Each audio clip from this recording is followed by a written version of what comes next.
बहुत बहुत धन्यवाद।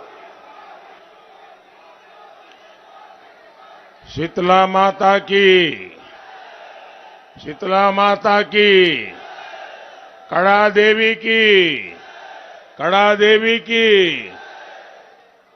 कौशाम्बी के सब भाई बहन लोग के जय सिया राम।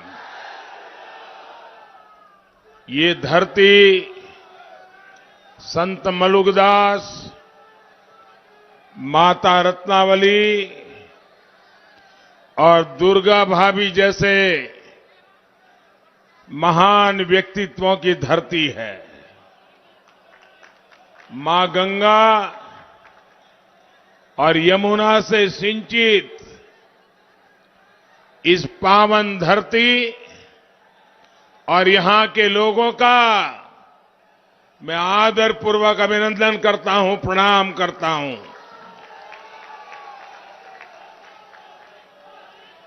मुझे बताया गया कि और भी कई जिले हैं जो वर्चुअली आज हमारे इस कार्यक्रम में जुड़े हैं। मैं उन सबका भी आदरपूर्वक स्वागत करता हूं और मैं उनसे क्षमा भी मांगता हूं कि मैं उन तक वर्चुअली पहुंच पा रहा हूं। लेकिन भाइयों बहनों, ये जो नजारा मैं देख रहा हूं,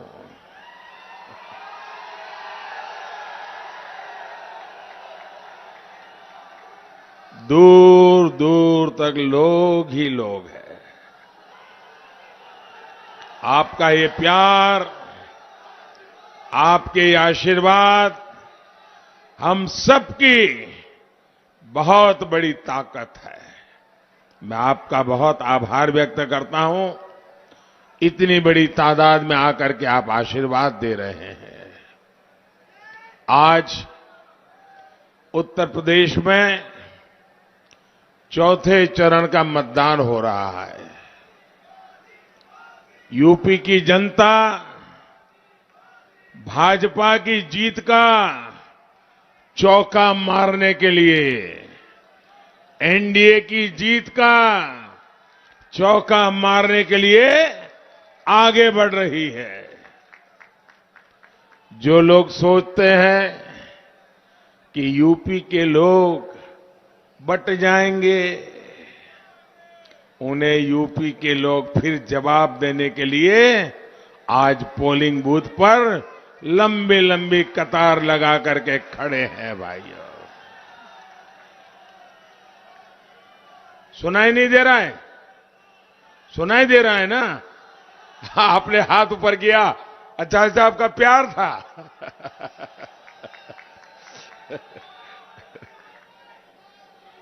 साथियों, कोई भी देश हो, कोई भी प्रदेश हो,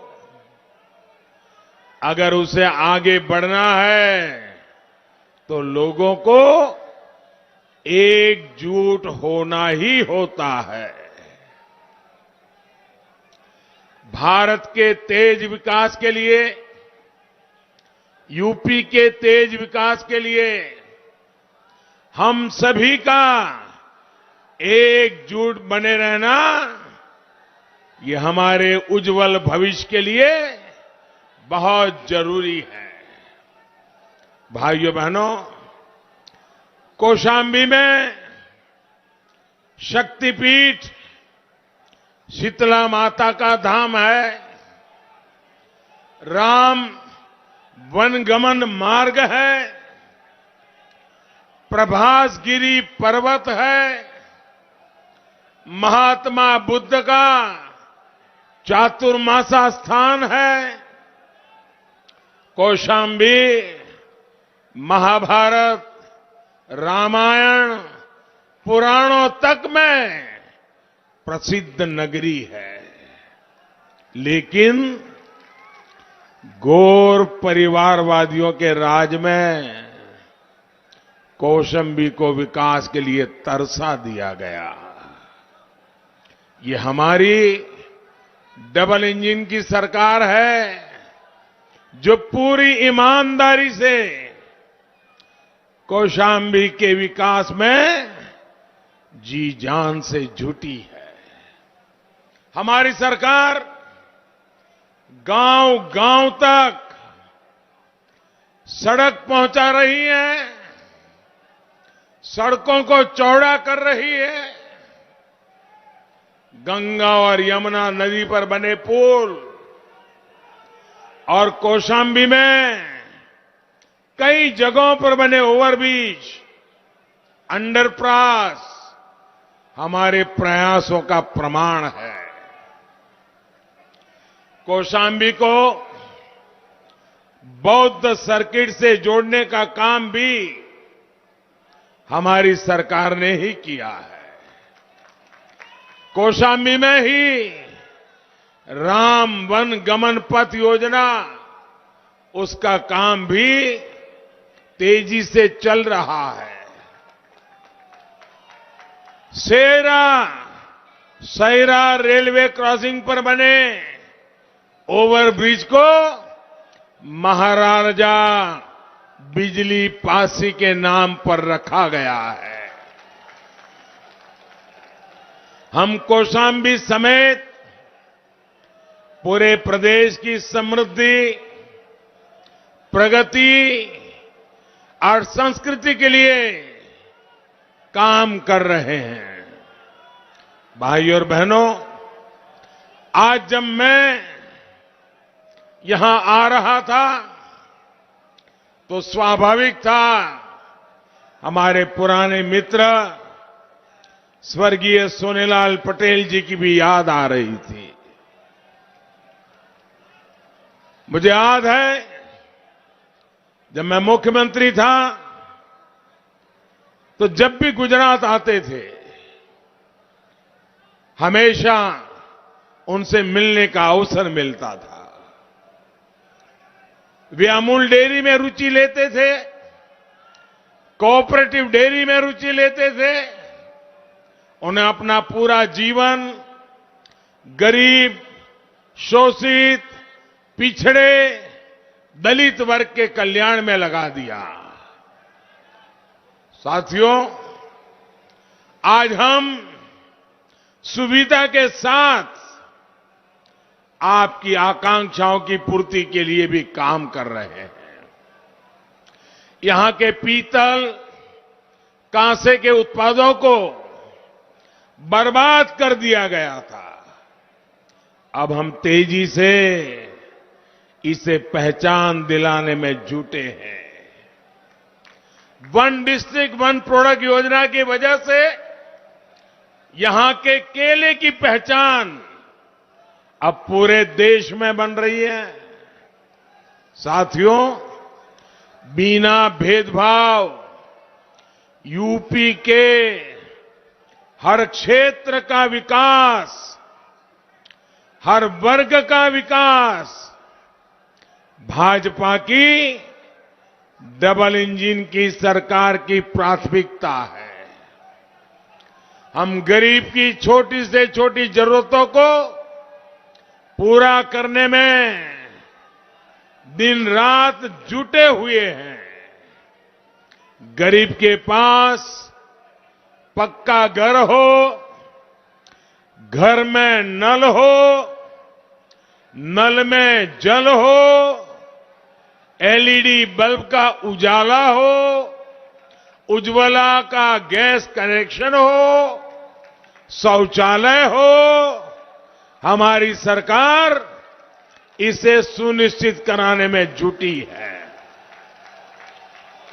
गरीब को इलाज में दिक्कत ना हो, इसके लिए उसे आयुष्मान कार्ड दिया जा रहा है। गरीब दुकानदारों को, खेत मजदूरों को, रेहड़ी पटरी वालों को पेंशन के लिए भी योजनाएं शुरू की गई हैं। पीएम किसान योजना के तहत कौशाम्बी के 2 लाख से ज्यादा किसानों के खाते में 350 करोड़ रुपए सीधे किसानों के खाते में जमा किए हैं। साथियों, इस कोरोना काल में आपने देख लिया है कि जब गरीब का दर्द दिल में होता है तो सरकार कैसे गरीबों के लिए काम करती है। हमारी सरकार पिछले 2 साल से यूपी के 15 करोड़ लोगों को मुफ्त राशन दे रही है। जिस राशन की उसने कभी कल्पना भी नहीं की थी, उसका दाना दाना आज उस गरीब तक पहुंच रहा है। सरकारी राशन की दुकानों का पहले क्या हाल रहा है, ये आप मुझसे भी ज्यादा जानते हैं। और कोरोना के समय सब कुछ ठीक कैसे चल रहा है, हर गरीब को राशन कैसे मिल रहा है, ये भी जानना बहुत जरूरी है। साथियों, इसके लिए आपको पुराने दिनों को, उनकी सरकार के समय यहां क्या हाल थे, उसको जरा मैं याद कराना चाहता हूं। पहले की सरकारों में राशन की दुकानों से गरीब के लिए भेजा गया अनाज राशन माफिया के पास पहुंच जाता था। दुकान के सामने कब राशन बांटने की तारीख लिखी गई, कब राशन खत्म हो गया, एक गरीब को पता ही नहीं चलता था। गोर परिवारवादियों के दलाल गरीब का राशन उसे भी लूट लेते थे। यहां तक कि उनके मंत्री, उनके सांसद, उनके विधायक, ये सारे परिवारवादी टोलियां ये गरीबों का राशन लूटने में शामिल रहते थे। भाजपा सरकार ने गोर परिवारवादियों के इन सारे खेलों का भी द एंड कर दिया है। साथियों, गरीब तक राशन पहुंचाने के लिए हमने टेक्नोलॉजी का भरपूर इस्तेमाल किया। हमने 80,000 राशन की दुकानों पर ई-पॉस मशीनें लगा दी। हमने बायोमेट्रिक तकनीक के जरिए ये सुनिश्चित किया कि राशन उसी को मिले जो उसका हकदार है। एक और बड़ा काम किया गया राशन कार्ड को लेकर के। पहले एक जगह का राशन कार्ड होल्डर दूसरी जगह राशन नहीं ले सकता था। इसलिए भाजपा सरकार ने राशन कार्ड को पोर्टेबल बनाया। ये सुविधा गरीब को दी कि वो किसी भी राशन की दुकान से अनाज ले सके। वो उत्तर प्रदेश में है तो भी ले सकेगा, वो मुंबई जाएगा तो भी ले सकेगा, वो तमिलनाडु जाएगा तो भी ले सकेगा, वो मध्य प्रदेश जाएगा तो भी ले सकेगा, वो अहमदाबाद जाएगा तो भी ले सकेगा, ताकि गरीब को तकलीफ न हो। इसलिए हमने one nation one ration card की सुविधा ले आए। पूरे देश में हमने यही व्यवस्था लागू कर दी है। अब कौशांबी का कोई व्यक्ति देश में कहीं पर भी जाकर अपने राशन कार्ड का इस्तेमाल कर सकता है। साथियों, कोरोना के इस काल में आपने कुछ मौसमी नेताओं को भी देखा है। कोरोना आया तो गायब हो गए, कोरोना कंट्रोल हुआ तो फिर आ गए, चुनाव आया तो आ गया, चुनाव खत्म तो विदेश चलो। जब लोग महामारी में परेशान थे तो वो गायब थे, चुनाव आया तो घर से बाहर निकल आए। ये लोग यूपी की जनता को वैक्सीन लगवाने के खिलाफ भड़काते रहे और जब अपनी बारी आई तो चुपचाप वैक्सीन लगवा ली। ऐसे मौसमी नेताओं को यूपी की जनता पूरी तरह पहचानती है। साथियों, ये मौसमी नेता 10 मार्च के बाद फिर घूमने निकल जाएंगे। वहीं भाजपा सरकार यूपी में स्वास्थ्य सेवाओं को बेहतर बनाने के लिए, उसके लिए लगातार नई नई योजनाओं के साथ, नए नए प्रकल्पों के साथ, नई ऊर्जा के साथ आप सबकी चिंता कर रही है। यहां कौशांबी के मंजनपुर में बन रहा medical college, trauma centre, Kaushambi जिला अस्पताल में ऑक्सीजन प्लांट, सिराथू में मिनी ऑक्सीजन प्लांट हमारे इसी संकल्प को साबित करता है। भाइयों और बहनों, यूपी का कोई व्यक्ति भूल नहीं सकता कि पिछली सरकार में जमीन परिवारवादियों का शासन था तो क्या क्या होता था। कानून व्यवस्था पंगु बना दी गई थी, गुंडे माफिया खुलेआम जमीनों पर कब्जा कर लेते थे, गुंडागिर्दी इतनी चरम पर थी कि बहन बेटियां घर से निकल भी नहीं पाती थी। और आज भाजपा सरकार की अनेकों योजनाओं से हमारी बेटियों का भविष्य संवर रहा है। वो शासन करने के बजाय वो शासन नहीं, शोषण करते थे। हमने सेवा का रास्ता चुना है। वो अपने महल बनाते थे, हमने गरीबों के घर बनाए हैं। वो अपने खानदानी महोत्सव मनाते थे, हमने दीपोत्सव रंगोत्सव मनाए हैं। वो जाति, पंथ, इलाका देखकर नौकरी के नाम पर लूट मचाते थे। योगी जी की सरकार ने प्रदेश के 5 लाख युवाओं को बिना पक्षपात रोजगार दिया। उनके राज में कौशांबी में अवैध खनन को उद्योग बना दिया गया था। हम कौशांबी के प्रभातगिरी पर्वत, माता शीतला देवी के शक्तिपीठ की प्रतिष्ठा का गौरवगान करने वाले लोग हैं। उनके राज में कौशांबी को बिजली के लिए तरसा दिया गया था।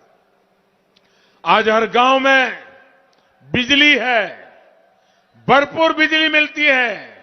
इनके राज में घोटालों का ही राज था। खनन घोटाला, खाद्यान्न घोटाला, एम्बुलेंस घोटाला, रिवर फ्रंट घोटाला, आज राज्य की एक एक पाई जनता की भलाई में लग रही है। उनके राज में ट्रांसफर पोस्टिंग उद्योग बन गया था। आज हुनर का सम्मान हो रहा है और जिले जिले उद्योग लग रहे हैं। साथियों, इन गौर परिवारवादियों का इतिहास गवाह है कि इन लोगों के हाथ में कभी यूपी की सुरक्षा नहीं दी जा सकती। इनके शासन के दौरान यूपी में एक के बाद एक आतंकी हमले हुए। दुर्भाग्य से इन धमाकों के आतंकियों को कड़ी सजा के बजाय समाजवादी सरकार ने उनकी रिहाई के लिए जमीन आसमान एक कर दिया।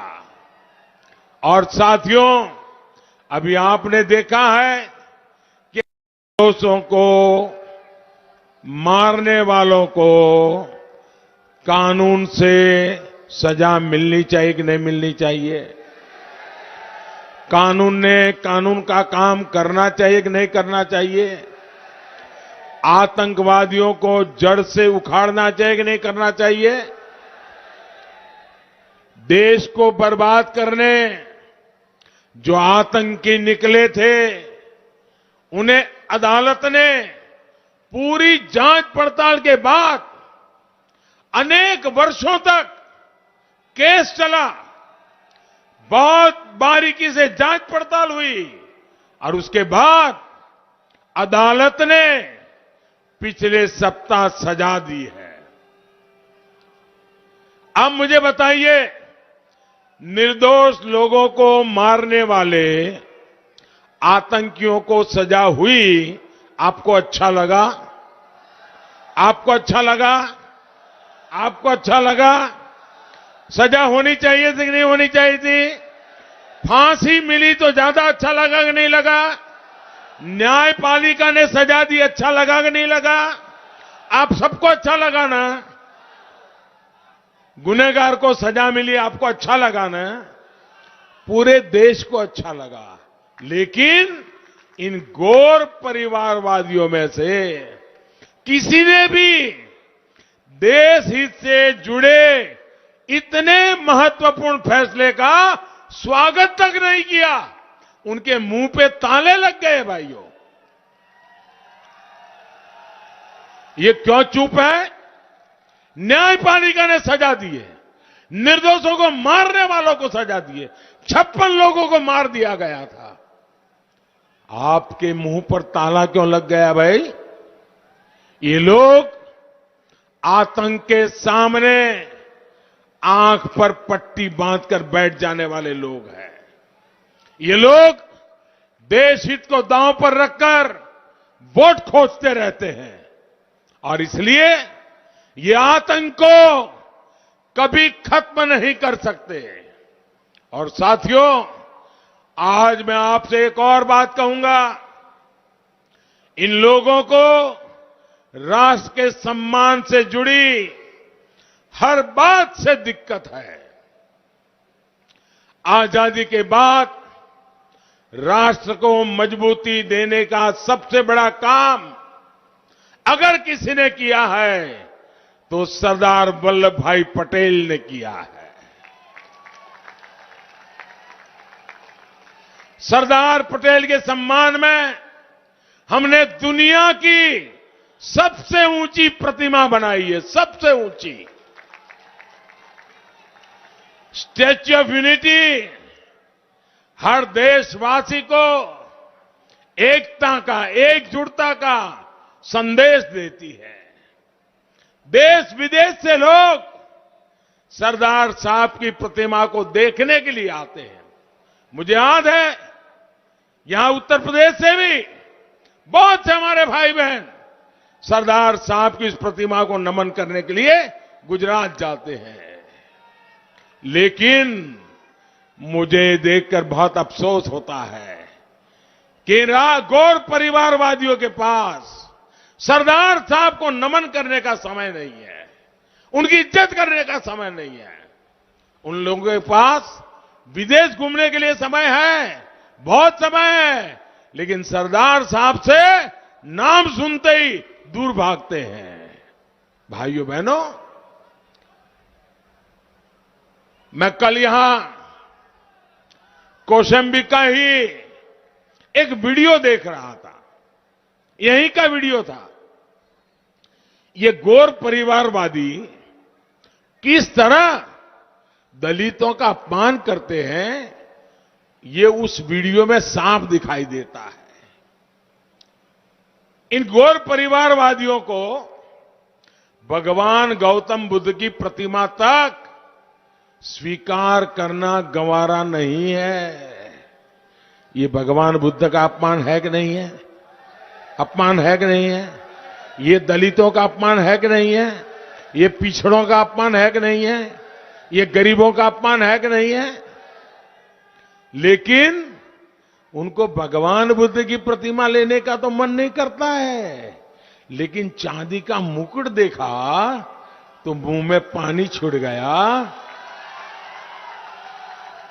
और चांदी का मुकुट तो लपक लिया। ये लोग गौतम बुद्ध की इस धरती पर गरीबों का कभी कल्याण नहीं कर सकते। इन लोगों से आप सभी को बहुत सतर्क रहने की जरूरत है। साथियों, आप सभी सदस्यों के लिए, आपकी सेवा के लिए मुझे यूपी में डबल इंजन की सरकार आप अगर देंगे, और मुझे पक्का भरोसा है आप सरकार बनाने वाले हैं, फिर एक बार डबल इंजन की सरकार बनाने वाले हैं। आपके लिए मेरे मन में जो सपने हैं, उन सपनों को पूरा करने के लिए आपके लिए मैंने जो संकल्प लिए हैं, उन संकल्पों को पूरा करने के लिए मुझे डबल इंजन की सरकार एक ऐसी ताकत देगी, देखते ही देखते आपके सपने मेरे संकल्प बन जाएंगे और उन संकल्पों को सिद्ध करने के लिए हम जी जान से जुट जाएंगे। और इसके लिए आपका एक एक वोट बहुत मूल्यवान है।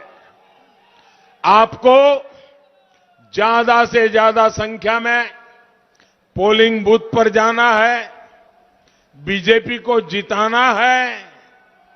एनडीए में हमारे सहयोगियों, अपना दल और निषाद पार्टी के उम्मीदवारों को भी जिताना है। मेरा आग्रह है, पहले मतदान फिर दूसरा कोई काम। मेरी बात मानेंगे? मेरी बात मानेंगे? घर घर जाएंगे, मतदाताओं को मिलेंगे, हर घर जाकर के सबको मेरा प्रणाम पहुंचाएगा, उनको मेरा नमस्ते कहिएगा। पक्का कहेंगे ना? उनको कहिए मोदी जी आए थे, आपके लिए प्रणाम भेजा है, बताएंगे? और उनके आशीर्वाद चाहिए मुझे।